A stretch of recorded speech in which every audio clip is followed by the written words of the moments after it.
अस्सलाम वालेकुम दोस्तों, तुसी वेखदे पियो पाक पतनकास्ट ते मैं तुहाडा दोस्त अहमद फराज। दोस्तों सब तो पहले रिक्वेस्ट है चैनल ਨੂੰ सब्सक्राइब कर लो, फेसबुक वाले बरावीर पेज ਨੂੰ फॉलो कर लो। बहुत शुक्रिया। किसी मेरे बरावीर ਨੂੰ first timer and second timer जिस तरह के फर्स्ट टाइमर वो दो दंद जर्सी और फ्रीजियन इस तरह की किस्म चाहिए हुए बाएतमाद और भरोसे नाल परचेज कर सकता है। मौजूदा पता अड्डा बुंगा हयात, तहसीलो जिला पाक पतन शरीफ। मोबाइल नंबर है साडा 038754 व्हाट्सएप नंबर भी यही है जी, लोकल नंबर भी यही है। माशाल्लाह जर्सी और फ्रीजियन दोंदी वैड़ी चेक करना है, ए लगाई सी आपाने ए माशाल्लाह साडा पक्का सब्सक्राइबर बहुत अच्छा भाई मोहम्मद सईद जिला कसूर, उन्हें साढ़े को 3,40,000 रुपए की परचेज कर ली। 1 लाख रुपए टोकन मनी बयाना आ चुका सी, बकाया पेमेंट दे के 3,60,000 डिमांड सी, 3,40,000 रुपए विच जा रहे। अल्लाह ताला भाई मोहम्मद सईद नसीब करे। किसी बरावीर को मजीद जानवर चाहिए हो बाएतमाद और भरोसे परचेज कर सकता है।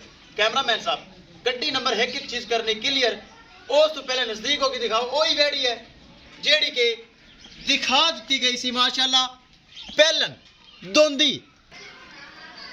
ले चलो जी, पहलन वच्छी दोंदी गब्बन, आज भी गब्बन है। अल्लाह ताला भाई मोहम्मद सईद नसीब करे। जिला कसूर जाएगी, ले चलो। किसी मेरे भरा वीर नूं इस तरह की पहलन एंड दूजन ब्रीड एवर जानवर चाहिए हो बाएतमाद और भरोसे नाल परचेज कर सकता है।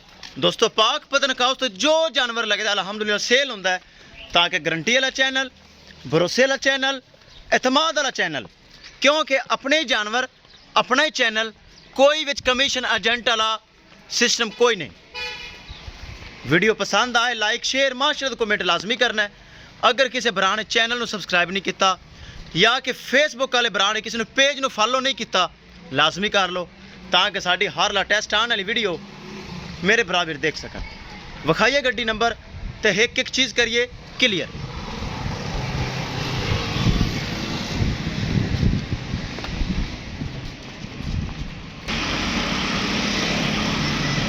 लो जी, किसी मेरे बराबर को जानवर चाहिए हो बाएतमाद और भरोसे नाल परचेज कर सकता है। बस नसीब किंदे विच सी ते लैके कौन भाई जा रही है, ये अल्लाह दे कोल हिकमत है। हालांकि होर भाई ने लई सी लेकिन होर कोल जा रही है, ये नसीबां दी गल है। अल्लाह ताला भाई मोहम्मद सईद नसीब करे। किसी मेरे बराबर को जानवर चाहिए हो रब्ता करके परचेज कर सकता है।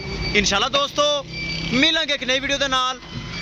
अपने फराज दोस्त दे इजाजत, अल्लाह निगहबान।